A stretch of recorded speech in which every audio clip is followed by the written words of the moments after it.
세종 어제 훈민정음 서문에 대해서 설명을 하겠습니다. 제목이 세종 어제 훈민정음인데 세종부터 가야 되겠죠. 세종 이거 보면 쉐에다가 동그라미가 되어 있고 그 다음에 종자에 한자에도 동그라미가 있는데 얘는 옛니형입니다. 얘는 옛니형이 아니고 요거는 옛니형이 아니고 요거는 옛니형이죠. 요거는 종성 소리가 있고 얘는 음가가 없습니다. 요거를 뭐라고 표현하며 동국 정음 방식의 표기다. 이렇게 얘기합니다. 이걸 줄여서 이제 동국정원식이라고 보통 이야기를 하는데 이거는 동국정원이라는 것은 신숙주하고 최항하고 예전에 그 성균관 유생 중에서 훈민정음 창제에 관여했던 사람들 중에서 신숙주하고 최항이 만든 거로 그 당시에 한자음을 훈민정음 발음으로 표기한 겁니다. 그러니까 우리가 어쩌면 아직 뭐 정설로 받아들여지지 않지만 훈민정음 자체는 어, 발음 기호일 가능성이 있다라고 생각할 수 있습니다. 어쨌건 교과서에 있는 거로 설명을 하면 한자음을 훈민정음 발음으로 표기한 건데 얘는 첫째 한자의 이상음이라고 되어 있습니다. 이상음. 그 다음에 또 중국이라는 단어가 나오는데 한자의 이상음을 표기한 거로 현재는 설명이 되어 있는데 실질적으로는 이상음은 아니지만 그렇습니다. 그래서 한자의 이상음을 표현할 때 얘는 반드시 초성과 중성과 종성을 갖추어서 표기를 했습니다. 그래서 만약에 초성, 중성, 종성인데 초성이 없을 수도 있고 종성이 없을 수도 있잖아요. 우리 글자에는. 그러면 초성이 없을 때는 동그라미나 또는 여린 히읗을 썼습니다. 어떤 걸 썼는지에 대한 것은 정확하진 않지만 일부는 동그라미를 쓰고 어떤 건 여린 히읗을 썼는데 여린 히읗을 여기에서는 생각보다 많이 썼습니다. 그 다음에 종성이 없을 때는 여린 히읗이 아니라 그냥 동그라미만 썼습니다. 그래서 예를 들면 지금 섀도우 이게 원래는 쉐로고 되어 있는데 원래는 이렇게 써야 되죠. 근데 여기에다가 동그라미를 이렇게 붙여서 초성, 중성, 종성을 갖춘 거라고 생각하시면 될 것 같습니다. 그래서 세종 어제 훈민정음이라고 읽어야 되는데 실제로 여기 써 있는 거로 읽으면 세종 옹쟁 훈민정음 이런 식으로 되어 있잖아요. 근데 그게 아니라 이게 세종 어제 훈민정음을 동국정식 표기에 쓰고요. 그 다음에 정음이라는 단어가 나오는데 정음을 보면 정에는 정이라고 되어 있죠. 예전에는 이렇게 디귿이나 지읒, 시옷 이쪽 계열은 이렇게 이중모음을 많이 썼어요. 그 다음에 음인데 원래는 음이죠. 그런데 자세히 보시면 여기가 이렇게 여린 히읗으로 표기가 되어 있습니다. 여린 히읗으로. 왜 여린 히읗으로 되어 있느냐? 이게 바로 여린 히읗이 동국정원식 표기에 맞춰서 쓴 거다 이렇게 생각하시면 될 것 같습니다. 그래서 세종 어제 훈민정음 할 때 세종은 물론 세종이라는 건 세종이 죽은 다음의 표기니까 이것은 중요한 건 내신에서는 동국정원 방식의 표기다 이렇게 생각하시면 되겠습니다.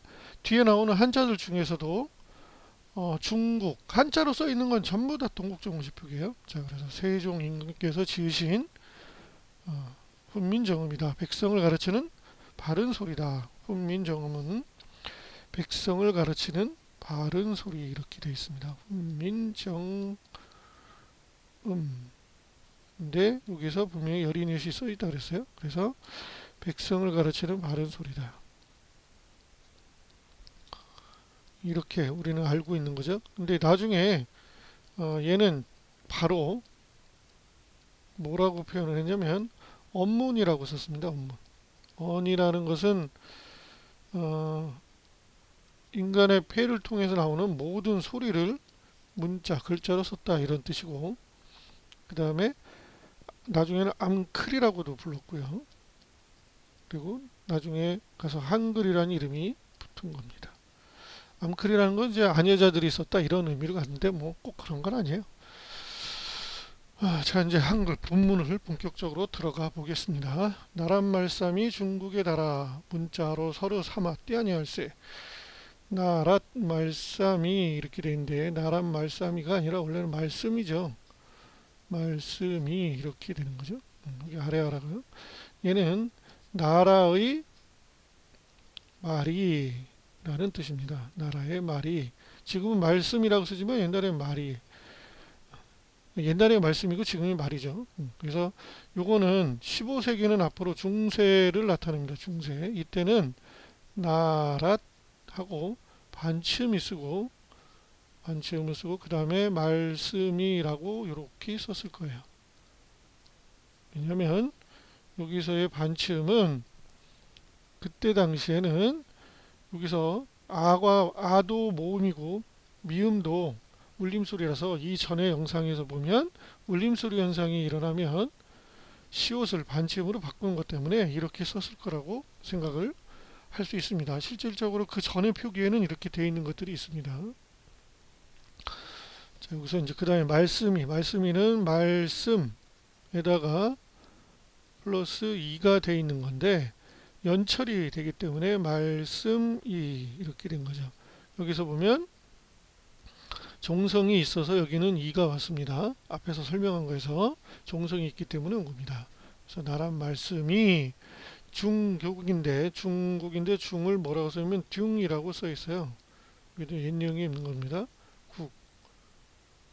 근데 퀵 이렇게 되어 있어요. 이거는 이제 그 이상적인 한점이라는데 중국과 나란 말씀이 중국과일 때 여기에 과는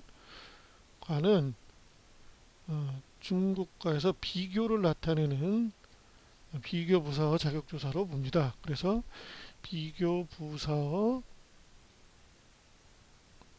자격조사 줄여서 비교 부사격 조사라고 부릅니다. 여기 한 글자 빠졌네요. 그래서 중국에 했을 때 요 에가 과로 해석이 된다는 뜻입니다. 그래서 요 중국도 동국정식 표기다 이렇게 하시면 되겠습니다. 다음 달아는 달라라는 뜻이겠죠. 이거는 달란데 이거는 이제 현대국어에서는 뭐냐면 다르다라는 르 불규칙 용언이에요. 그래서 얘는 르 불규칙 용언이라고 부르는데 르 불규칙 용언들은 어떻게 되냐면 예를 들면 다르다에다가 아가 붙어서 되면 다르아가 아니라 실제로 쓸 때는 달라라고 씁니다. 그러면 리을 형태가 나타나죠. 이런 걸 설치금이라고도 부르는데 예전에는 15세기 때는 다르다가 다르다였어요.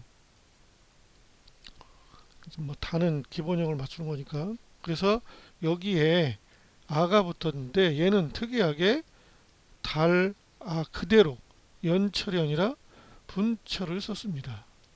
그래서 여기에서 이 분철을 쓴 이유가 여기에 있는 요 동그라미가 요거를 유성 후두 마찰음으로 보고 있대요. 이게 뭔지는 확실히 모르겠죠. 근데 한자를 해석해 보면 유성 울림소리고 후두는 목구멍 앞쪽에서 마찰해서 나는 소리다. 그래서 이때 당시에는 이렇게 르불기칙 용언이 있는 것들은 대부분 분철로 쓴 거로 되어 있습니다. 그 다음에 달아 문자와로 문자는 말 그대로 문자인데 문자와로 한자부터 써야 되는군요. 다시 자. 근데 여기서 우리가 자로 읽고 여기 동그라미지 이것도 동국정식 표기예요. 근데 문자와로라고 읽을 수는 없어요. 사실은. 왜냐하면 이때는 이게 된소리가 아니라 여기선 된소리가 아니에요. 원래는 문자와로 이렇게 길게 읽게 돼 있어요. 근데 여기서 그냥 문자와로라 해서 문자와 더불어 문자와 더불어라는 뜻입니다. 문자와로. 여기서 와로는 또 공동부사격 조사가 여기서도 또 되는데, 여기서 문자는 한자라고 얘기하지만 뭐 그렇게 자습서에 나와 있으니까 어쩔 수 없겠죠. 문자와로 서르 서르 사마띠 아니할세. 문자로 서르는 현대국어로는 서로가 됩니다. 이게 의가 로로 바뀌는 게 원순모음화가 아니에요. 얘는 원순모음화가 아니라 원순모음화라고 보시면 안 됩니다. 왜냐하면 순음이 아니기 때문에 원순모음화가 아니고, 얘는 뭐라고 부르냐면 유추라고 부릅니다. 또는 강화, 유추, 유추 또는 강화, 또는 이화 이렇게 부르는데, 이게 무슨 뜻이냐면, 유추는 이 서르 말고 이게 어떤 것이 르가 뒤에 로로 바뀌는 것들이 있어요. 요 르가 로로 바뀌는 게 이게 부사가 될 때 바뀌는데, 문헌상에 보면 르로 되어 있는 것들이 다 로로 바뀐 거예요. 그래서 얘도 나중에 르가 로로 바뀌니까 그랬을 것이다 라고 추론하는 유추에 불과한 거예요. 이거는 절대로 원순모음화가 아닙니다. 서르 사마띠 사마띠 이렇게 되어 있죠. 이거는 통하지라는 말로 지금은 사라진 말입니다. 통하지. 그래서 얘는 사라진 말을 한자어로 사어라고 그래요. 죽을 사자를 써서 말사자를 쓰고 말어자를 써서 사어. 지금은 쓰지 않는 단어입니다. 없어진 겁니다. 그런데 얘는 기본형이 사맛 치읓 받침이었대요. 사맞다. 그랬다가 이렇게 시옷으로 바뀌었어요. 그러면 여기에서 이제 우리가 종성 표기법에서 얘는 종성 부용 초성이고요.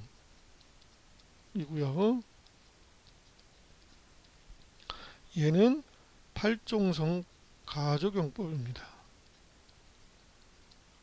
팔종성 가족용법. 요거는 시험에 그래도 나오니까 꼭 알아둡시다. 위에서 참 하나 빼먹은 거 있는데 다시 올라갑시다. 말씀에서 지금은 말씀이 높임말로 쓰이잖아요. 이게 말씀이 여기 나라의 말인데, 여기서 원래는 말씀이 높임말로 쓰이는데 지금은 말이라는 거는 보통말로 쓰이거든요. 이건 보통이죠. 그런데 예전에는 이거를 썼잖아요. 그러니까 얘가 높임이었다가 내려온 게 아니라 원래는 보통이었다가 높임으로 지금 바뀐 거예요. 그러니까 높임이었다 보통으로 바뀌었다. 이거 까먹으시면 안 됩니다. 그래서 얘를 어이가 뭐 축소됐다 이렇게 얘기하는데 그거는 좀 그렇고, 어쨌건 평어였던 것이 보통말을 평어라고 부르는데 이게 경어, 높임말로 바뀐 거예요. 얘는 평어라고도 부릅니다. 얘는 경어. 높임이 바뀐 게 아니라 원래는 높임이 아니었던 놈이 이렇게 바뀐 거니까 이거 까먹지 마시기 바랍니다. 일단 끊었다가 다시 가겠습니다.